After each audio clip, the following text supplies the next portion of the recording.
Benda lembik tu terus belit seluruh tubuh TJ. TJ kehabisan tenaga untuk berdiri.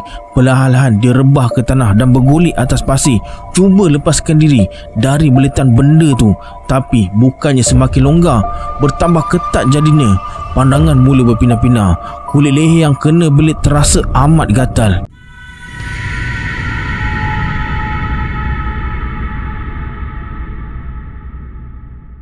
A'udzubillahi minasyaitonirrajim. Bismillahirrahmanirrahim. Assalamualaikum semua, kembali lagi bersama saya Syarul. Terima kasih sebab dah klik video ni. Semoga yang menonton video ni ditambahkan rezeki dan dipermudahkan urusan dunia dan akhirat. Hari ni saya akan sambung cerita bercakap dengan jin siri 136 hingga 138, yang mana terlepas siri-siri sebelum ni saya akan letakkan link playlist dekat bawah. Sila like, subscribe dan komen dalam video ni. Pada yang nak join grup Telegram saya letakkan link dekat bawah juga. Macam biasa, sebelum saya mulakan, jom kita baca selawat dulu. Sallallahu Rabbuna ala nuril mubin Ahmad al-Mustafa Sayyidil Mursalin. Sallallahu Rabbuna ala nuril mubin Ahmad al-Mustafa Sayyidil Mursalin. Sallallahu Rabbuna ala nuril mubin Ahmad al-Mustafa Sayyidil Mursalin. Tanpa buang masa lagi, jom let's jump tu Rabak Seram.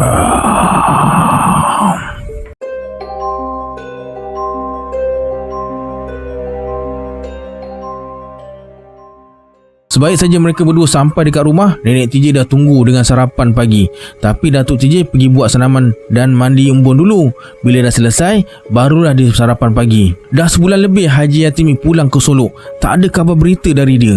Tapi apa yang TJ tengok dan alami tetap jadi rahsia. Dia tak ceritakan pada sesiapa pun demi menjaga amanah datuk dia. Masa terus berlalu, ingatan TJ pada Haji Yatimi makin pudar.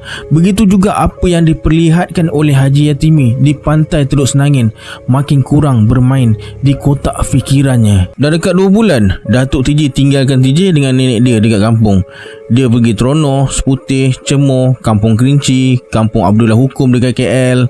Dari situ Datuk TJ terus ke Kajang, Temeloh dan beberapa tempat lain yang ramai orang-orang dari Jambi, Kerinci, Panai, Bilah, Rawa, Salok, Mendaling dan sebagainya. Selalunya kalau nak ke mana-mana, Datuk TJ akan ajak TJ. Kali ni dia tak ajak pula.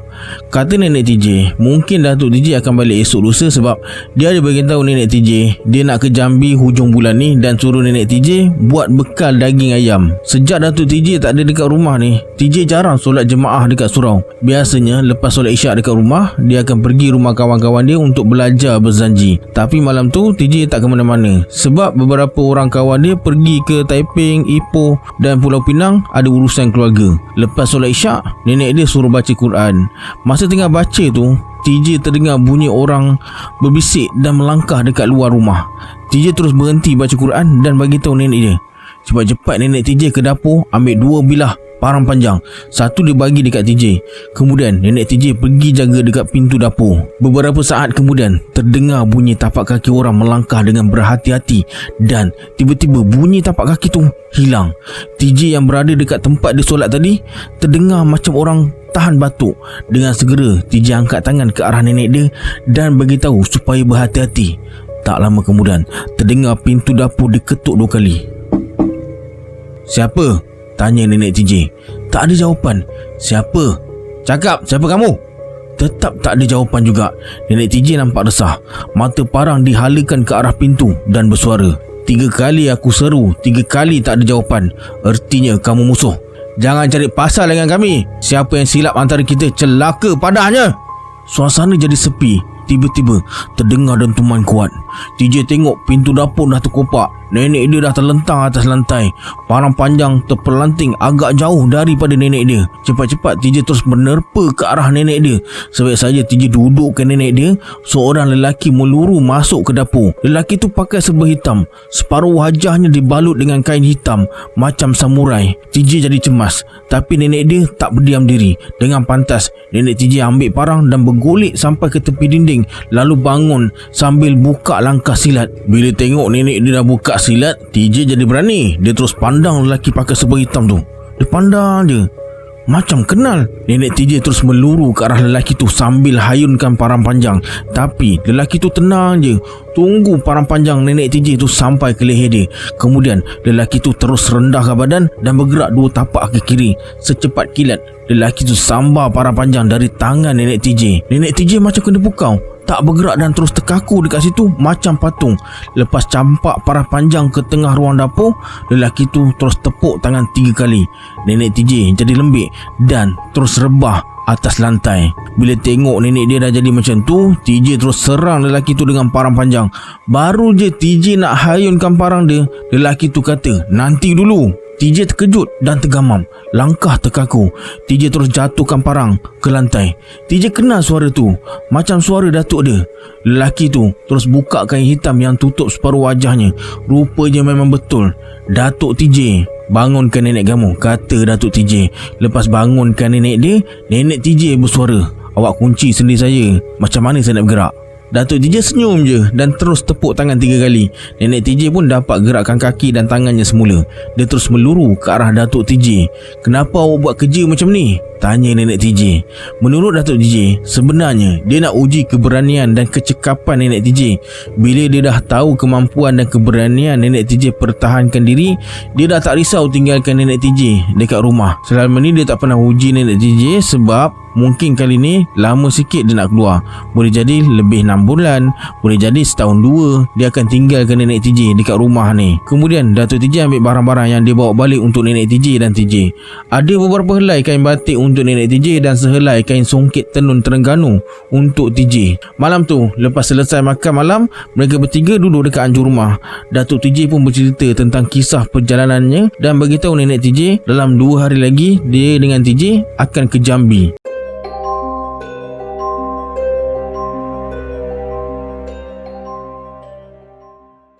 Selain ke Jambi, Datuk TJ nak ke Kampar, Indragiri, Langkat, Serdang, Aceh dan ada beberapa tempat lain lagi. Kemudian nenek TJ suruh betulkan pintu dapur yang terkopak tu, takut pencuri masuk pula nanti. "Ikut aku Tamah," kata dia Datuk TJ. Datuk TJ bangun lalu melangkah ke ruang dapur. Sampai depan pintu dapur yang terkopak tu, dia ambil pintu tu dan suruh TJ angkat dan rapatkan ke jenang. Lepas tu Datuk TJ tarik nafas dalam-dalam. Kemudian dia kepalkan penumbuknya lalu bergerak perlahan 2 tapak ke depan dan berhenti. Datuk TJ renung tajam papan pintu tu. Masa tu TJ terdengar bunyi angin yang amat kuat macam ribut. Papan pintu yang dia pegang tu bergerak-gerak dengan kuat macam ditolak sesuatu dari luar. Papan pintu yang TJ pegang terasa amat berat macam batu besar. Kemudian Datuk TJ pula ganti tempat TJ pegang pintu tu. Yang peliknya, Datuk TJ tahan pintu tu dengan jari kelingking tangan sebelah kiri. Lepas tu Datuk TJ tumbuk pintu tu dengan tangan kanan. "Dah selesai," kata Datuk TJ. TJ tengok pintu dapur tu kembali dalam keadaan asal, boleh dibuka dan dikunci. TJ pelik, macam mana ensel pintu boleh melekat ke jenang pintu tanpa paku dan skru. Bila TJ periksa ensel pintu tu, lagi sekali dia terkejut bila tengok skru dah siap dipasang. "Jangan tanya apa-apa," kata Datuk TJ. Kemudian dia suruh TJ pergi masuk tidur dan jangan beritahu sesiapa apa yang dia nampak tadi dan rancangan mereka nak ke Jambi nanti. Datuk TJ terus masuk bilik. 10 minit kemudian dia keluar, ambil wuduk dan mula baca Quran. Tibalah hari mereka akan berangkat ke Jambi. Lepas solat subuh, segala barang-barang yang nak dibawa nenek TJ dah letak dekat muka pintu. Sebelum matahari terbit, TJ dengan datuk dia kena tinggal ke rumah tu. Tak boleh berpatah balik walaupun ada barang yang tertinggal. Datuk TJ dah siap pakai kemeja hitam lengan panjang, seluar kuning bersongkok hitam dan bertali pinggang lebar hitam macam tali pinggang polis sebelum merdeka. Dekat celah tali pinggang tu, Datuk TJ selitkan lawi ayam. Bila dah siap semuanya, mereka pun mulakan memulakan perjalanan ke Teluk Senangin. Datuk TJ galas beg besar. TJ bawa beg kecil yang isinya bekalan makanan mereka berdua nanti. Sampai Teluk Senangin, mereka kena tunggu seseorang dulu. Sementara tu, TJ duduk dekat sebatang kayu buruk yang terdampar dekat tepi pantai. Masa TJ tengah asyik nikmati bunyi burung dan ombak, tiba-tiba TJ terasa macam ada benda lembut jatuh betul-betul dekat umbun-umbun kepala dia. Benda lembut tu menggelosor perlahan-lahan ke bahu. Bila TJ toleh ke kanan dan ke kiri, benda lembut tu terus bergerak dan belit leher TJ. Puas TJ toleh kiri dan kanan, tak nampak apa-apa pun dekat bahu atau badan dia. Yang peliknya, leher TJ tetap rasa macam ada sesuatu yang membelit. TJ semakin susah nak bernafas. Pipi terasa macam dijilat dengan lidah yang bercabang dan terasa amat gatal dan pedih. Tercium bau yang hanyir. Paling mencemaskan bila benda lembut dan lembik tu mula belit seluruh badan dia.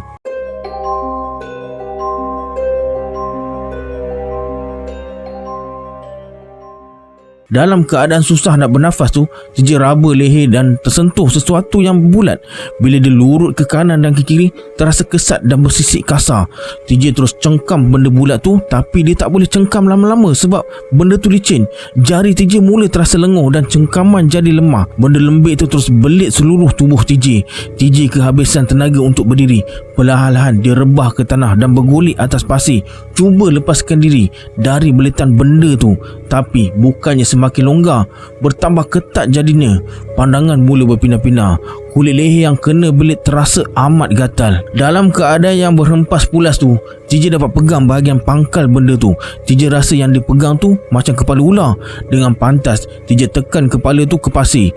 Jerutan semakin kuat membelit tubuh. Suara langsung tak terkeluar. TJ terus tekan kepala ular dalam pasir dan akhirnya jerutan ular tu semakin longgar. TJ dah boleh bernafas. Perlahan-lahan dia gerakkan kaki dan cuba bangun. Bila dah bangun, TJ susah nak lepaskan belitan ular dekat bahagian dada pula. Rasa macam tulang rusuk dah bercantum antara satu dengan yang lain. Sakitnya bukan kepalang. TJ terus menjerit sekuat hati. Tubuh terasa macam berada di awang-awangan. Pandangan jadi gelap. TJ jatuh atas pasir semula. Kepala ular dalam genggaman terlepas. Ular gaib tu terus belit seluruh badan TJ dari hujung kaki hingga kepala. TJ kelemasan dan bergulik-gulik atas pasir. Lepas tu, dia tak tahu apa yang jadi. Tak lama kemudian, TJ tersedar semula. Tapi masih dalam keadaan dibelit ular lagi. Dalam sama-sama, TJ nampak datuk dia melangkah ke arah dia dan terkejut tengok TJ berguling atas pasir. Datuk TJ bersuara, "Kenapa kamu ni, Tamah?" "Ular belit saya, Tok." "Ular? Aku tak nampak apa-apa." "Betul, Tok. Saya tak nampak ular tu, tapi saya rasa memang ular besar belit saya." Datuk TJ terus mencangkung dan sentuh bahu kiri TJ. Cepat-cepat dia tarik tangan semula sebab dia terasa macam terkena renjatan elektrik. "Aku macam terpegang ular dekat badan kamu, Tamah. Ada sesuatu yang tak kena dekat sini." Datuk TJ terus mengelilingi TJ. Kemudian dengan berhati-hati, dia terus terkam ke arah TJ dan pegang kepala ular yang TJ pegang. Masa itulah TJ terasa badan dia dah tak dibelit ular lagi. TJ terus bangun. "Dah hilang, Tok," kata TJ. Kemudian Datuk TJ ambil sesuatu atas pasir dan menatang benda tu dengan kedua belah tangan. Dengan tenang, Datuk TJ melangkah menuju ke arah rumpun buluh dan macam lepaskan sesuatu dekat perdu buluh kuning tu. Lepas tu Datuk TJ datang semula dekat TJ. Kata Datuk TJ, dia nampak ular gaib tu. Kepalanya macam kepala buaya, sisiknya macam sisik tenggeling, berbelang merah hitam. Kata Datuk TJ lagi, sebenarnya TJ dah menceroboh. Ceroboh apa? Datuk TJ tak bagi tahu. Cuma dia suruh TJ ingat balik apa yang dia nampak dekat Teluk Senangin tu 3 bulan lepas. Puas TJ perah otak. Akhirnya dia dapat tangkap apa yang Datuk dia maksudkan. TJ bersuara, "Ada hubungannya dengan Haji Yatimi?" "Ya." "Kenapa dengan dia, Tok?" "Kau cari sendiri, Tamah." Datuk TJ terus tinggalkan TJ dan berdiri tepi pantai merenung laut dan ombak, setia menanti kedatangan anak saudara nakhoda pemilik ketongkang dari Aceh. Masa TJ bersendirian tu, barulah dia teringat masa nak hantar Haji Yatimi ke Solok dulu. Dia nampak orang berjanggut panjang pakai serba putih muncul dekat pantai. Kemudian orang tu hilang betul-betul dekat batang buruk tu. TJ terus pergi dekat datuk dia dan ceritakan tentang orang berjanggut panjang tu. Bila dengar cerita tu, Datuk TJ terus anggukkan kepala dan bersuara, "Silap kamu, nak menumpang duduk tak minta izin. Kamu main langgar je. Inilah akibatnya." Kata Datuk TJ lagi, selain dari manusia, ada makhluk lain di dunia ni. Nasib baik makhluk tu tak marah TJ. Kalau marah, tak tahu apa jadi. Apa yang TJ kena tadi, makhluk tu cuma bergurau je. Kalau dia marah, TJ boleh jadi gila, lari ke gunung atau bunuh orang. Dan apa yang Datuk TJ buat dekat perdu pokok buluh tu cuma syarat saja. Memanglah sekali pandang nampak macam dia bawa dan lepaskan sesuatu dekat situ, tapi hakikatnya Datuk TJ ke situ cuma patahkan 3 batang pokok kecil sebagai tanda minta maaf atas perbuatan TJ yang main langgar tempat orang. Nasib baik maaf diterima. Tandanya sampai sekarang orang halus tu tak kacau mereka. Kemudian mereka sama-sama renung laut dan ombak. Matahari pagi makin meninggi. Dalam sama-sama kabus pagi tu, TJ ternampak ada seseorang tengah kayuh perahu. Akhirnya orang yang mereka tunggu tu dah sampai. Alright, sampai sini dulu sambungan cerita bercakap dengan jin. Kita berjumpa di video akan datang. Saya Syarul. Assalamualaikum. Adios.